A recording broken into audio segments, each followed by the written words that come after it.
ప్రసాద్ అంటున్నాడు. ఏ వస్తువు కొనాలన్నా మా ఆవిడ 2 కారణాలు చూపిస్తుందిరా. మురళి: ఏమిటవి? ప్రసాద్ అంటున్నాడు.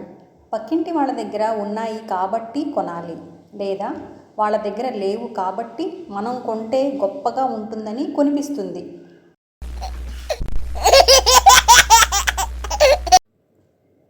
భార్య కొత్త సిమ్ కార్డు తీసుకుంది. భర్తకి సర్ప్రైజ్ ఇద్దామని వేరే గదిలోకి వెళ్ళి భర్తకి ఫోన్ చేసింది. భర్త ఫోన్ లిఫ్ట్ చేయగానే భార్య హాయ్ డార్లింగ్ అనింది.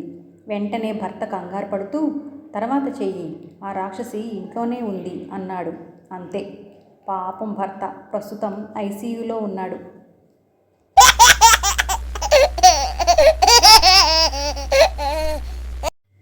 భార్య అనింది, నా పెళ్ళి రాక్షసుడితో అయినా బాగుండేది, కొంచెమైనా సంతోషంగా ఉండేదాన్ని అని.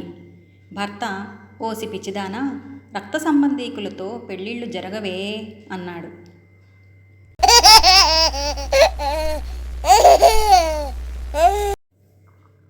భార్య: ఏమండి, తిరుపతికి టికెట్స్ బుక్ చేయండి, వెంకటేశ్వర స్వామిని చూద్దాం. భర్త అన్నాడు. టీటీడీ ఛానల్ పెట్టుకో. భర్త: ఏమే, ఆకలేస్తుంది, అన్నం పెట్టు అన్నాడు. భార్య: అభిరుచి ఛానల్ పెట్టుకోండి.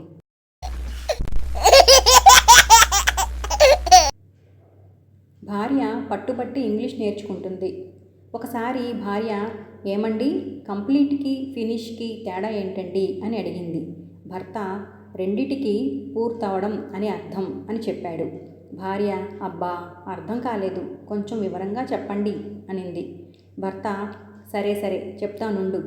నేను నీకు లభించడంతో నీ జీవితం కంప్లీట్ అయింది, నువ్వు నాకు లభించడంతో నా జీవితం ఫినిష్ అయింది అన్నాడు.